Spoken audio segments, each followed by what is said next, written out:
It's crunchy and fresh. Yes, pero lang natin simple hack for cooking. Pag nagkulang pa na mayonnaise, lagyan mo ng mayonnaise. Yes. But it's okay. I put actually mayonnaise. This one is the training sisig right in here in Kenya. Paborito rin niya afam. Yes, maybe South Carolina right in here in South Carolina. Alright, here we go. Kulang pa siya ng mayonnaise. Okay. At syempre, kung nakukulangan ka pa na, ito, just put, don't put a lot. Okay. Para magpantay lang yung lasa. So just all of you, we gotta go on it. Okay, din na natin siyang serve. Yes, alright. Tikman na natin siya. I'm gonna put here. I'm excited. Masarap to pag may kanin.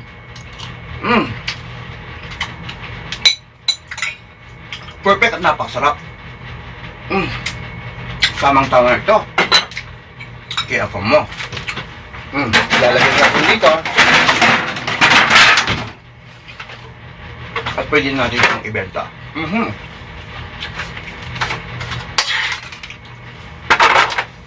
Lamig ba? Ang sarap. Napakasarap, promise. Wow. Lamig. Okay, here we go. That's it. So what we did was emphasize that we didn't want to So this is what we do for today. Ay, araw ng aking pahinga. So we're gonna go and I'm gonna explore right in there at the market day because they great it up. We do it like a Filipino. Sometimes we cook and of course sometimes like we craving different kind of food. We always inspired, never expressing the bago of the channel ko. And of course subscribe to the comment down below. I want to go at the market day for days, almost like time right in here in Kenya, almost 5:30. But nakakamura ako din mga face in there. Siyempre babati mo muna tayo sa ating mga channel. Carlos on sa isang hindi lang sa Kabisayan at sa pamilya Danawan. And of course hindi mawala ang ating pagbati dyan. Buenos Dias, Buenos Noches, and Buenos Tardes. Buenos Noches right in the Madrid. And of course in Spain, hindi mawala ang ating pagbati. Mahaba sa Dio right in there in Turkish. And of course Assalamualaikum to all. And shukran in Media is na dito at and ang nagbisya ito po sa ating mga Finally, welcome home, sweet home. Tuloy po kayo sa aking tinitahan ng bahay ko ay kubo, but punong-puno naman ang pagmamahal ang galing sa inyo. Itong aking apron nito is 19 kopong-kopong pa. But it's alright, right now the meat is already boiled. So this all we do is we're gonna fry.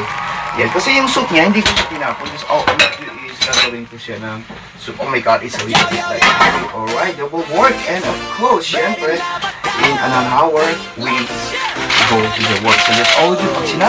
Pag sinabi kasing sisig, of course, we need onion. And of course, we need not garlic. Just onion. Okay, that's all we do. We're gonna wash this. Solid content, walang sablay. Kwento, tips, and inspiration. Real talk na may good intention. Pag si Sir Joffer ang bida, siguradong panalo ka. Kaya wag ka nang magdalawang isip. Pindutin na ang subscribe. Joffer Lorenz, good vibes walang end. Sa YouTube at Facebook, trending everyday. Joffer Lorenz, solid content. Alright. Kahit na lang natin yan habang fry natin yung meat. Because like, we do a little bit like a crispy because usually like in the Philippines, magamit sila ng yung pisngi ng baboy ba. And of course, nilalagyan nila ng iniihaw nila but we don't have time. This all I'm gonna do is I just fry. Okay, i-fry na lang natin siya dito right in here. Nilagyan ko siya ng konting sibuyas yung soup niya. Because the soup is, I'll make soup. This one is, I make it fry a little bit para mas masarap at crispy siya. And I'm gonna cut it, parang cut, drop like hot. Kumusta po kayo? And of course, syempre, sometimes with gravy food is all we're gonna go on it. But this one is, meron tayong order. Medyo matigas-tigas pa ata. But it's okay. Never mind. Pwede na yan. Alright. We make a little bit low fire. At lagyan natin siya ng konting, what we call that, konting oil. I'm gonna show you. That's the meat that I bought. Okay, a little bit oil lang. Alright, and then of course, habang nakipag, is meat na to. while we fry the meat, we need a little bit like a low fire. So we're gonna ready the ingredient. Yes, sibuyas isa yan. The onion is isa yan sa best ingredient ng sisig. Sisig naman pan. Siyempre may pagkapoke ko. Siyempre ako yung sisiglot. At sasabing mayat bagat panapon ko. Okay. Doon mayo po hapon sa Imunsalan. And of course, sa Kabisayan at sa Mindanao po, binabati ko rin po kayo ng isang mapagpalang araw. I think that's enough. Alright, just all we do is we're gonna put right in here the onion. And of course, we're gonna second cut the ginger. I put ginger because like a ginger, you can smell the aroma. Konti lang. Alright, we gotta wash this one. Wash it thoroughly. Wala akong gloves, but it's okay. I wash my hand 24 hours, 7 days a week. I make it a little bit like cut dry. I'm gonna cut this one like into the small pieces, and we need to be ready. Hi, so much gold. Isang ang sisig. Saan galing ang salitang sisig? Well, yes, nanggaling yan. Ayon sa aking research, because I was born in Tarlac, isa akong kumpan, and my mother, isa siyang kapampangan. Ang sisig is like a long time ago, noong kapanahon pa ng Kastila.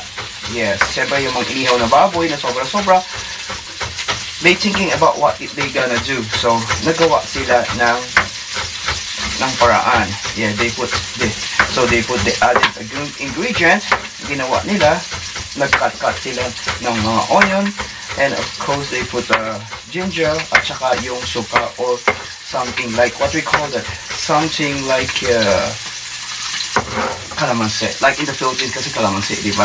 Siyempre, hindi mawala ang ating magic. Walang magic, walang sarap. And of course, ang ating sisig mix. Yes. And of course, lagyan din natin konting mang tumas. And of course, we gotta put the mayonnaise. And of course, the lemon drop like it hot. Okay, that's all we do. Hindi mawawala ang ating pepper. Yes, pepper. I think this one is spicy. Yes, pagsisig kasi dapat spicy siya. But it's okay.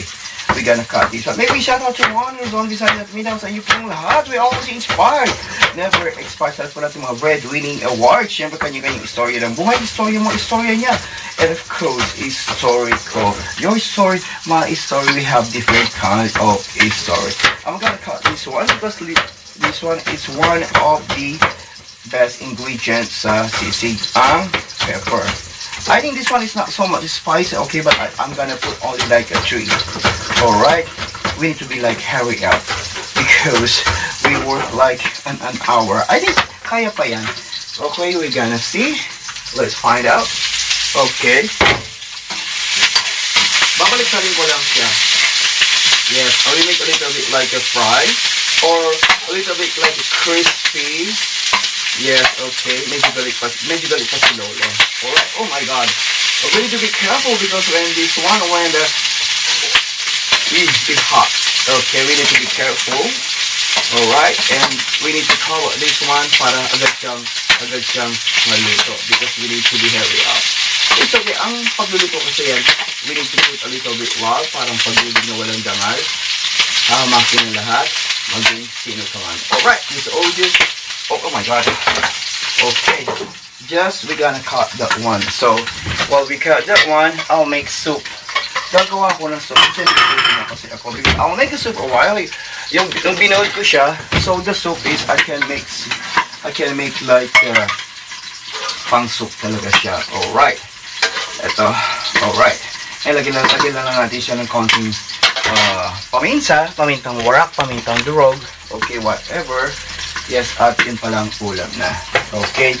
And then we put a little bit like lemon drop. Yes, I would like to buy the lemon, but expensive. But this one I can use like a long time. Whew. And then konting asin. Yun palang ulam na. Alright, okay. That's it. Wala tayong patis. Kung may patis, I think more better. So, mga Java this place is standby. And this one, it might be like 3 minutes more. And po, samahan mo ako sa araw na ito. Oh my god, finally mga Java God is, I think one more left over. So I already cut the This one is almost like 2.2 pounds, so it's a little bit difficult to cut, but it's okay. We need to show the love tonight. Yes, ating pagluluto. Ang pagluluto kasi parang the love tonight din yun eh. Just cooking. Okay. I think it's really well done. Just all we do is we gonna mix it. Well, we're gonna mix it right in here sa kawali kung saan ako nagluto. Because like, anyway, I removed already the oil. So we're gonna put in here. And of course, we need to mix. Wow. Imagine that. It takes time for the cutting the meat. Okay, we're gonna put ang ating onion. I think this one is kulang pa yung onion. I need to put more. Okay, we put the mayonnaise. Not too much. Alright. And of course, ang ating minagic. Lagyan natin na siyang konting minagic na sarap. And of course, ang ating sisig mix fresh Mamacita. Yes, thank you so much, Mamacita, for this one. Siyempre, in overseas, this one is, they put all of the ingredient in here. So, hindi na ako gumagamit ng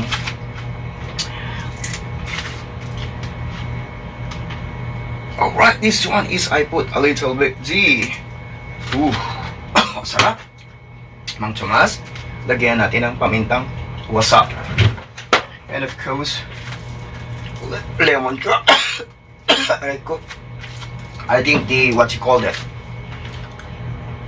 I added more onion. Parang nagkulang ang onion eh. Because it's okay. Because the onion is really good food. We can see and we can smell the aroma. Alright, that's it. And then we're gonna put right in here sa ating sisig. Alright, here we go. So this all do, we're gonna mix. We're gonna see. Oh, lami ba? Oh, ang sarap. Amoy pa lang. Amoy pa lang. Ulam na. Okay, we'd like to continue to mix. So I need to spoon. Alright, this all do we gonna mix it. Yes, hindi ko na ginigisa para the, what you call it, the ingredient like the onion and of course the ginger at saka yung pepper, it's crunchy and fresh. Yes, pero lang natin simple hack for cooking. Pag nagkulang pa na mayonnaise, lagyan mo ng mayonnaise. Yes, but it's okay. I put actually mayonnaise. This one is the training sisig right in here in Kenya. Paborito rin niya afam. Yes, maybe South Carolina, right in there in South Carolina. Alright, here we go. Kulang pa siya ng mayonnaise. Okay. At syempre, kung nakukulangan ka pa na, ito, just don't put a lot. Okay. Para magpantay lang yung lasa. So that's all we do. We gotta go on it. Okay, din na natin siyang to serve. Yes, alright. Tikman na natin siya. I'm gonna put here. I'm excited. Masarap to pag may kanin.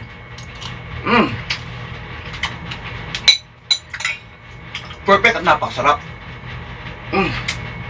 Tamang-tama ito. Kaya pa mo. Lalagyan natin dito. At pwede natin itong ibenta.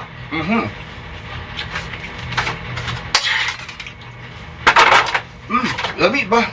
Ang sarap. Napakasarap, promise. Wow. Lami. Okay, here we go. That's it. Siyempre, yung natira, pagkain ko. Wow. Maraming salamat sa inyo lahat.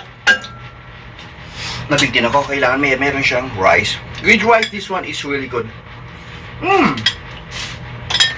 Ladies and gentlemen, ang ating sisig pampang for today. Please subscribe my channel, comment down below, and share ko na and never try to share my story. Paalam po.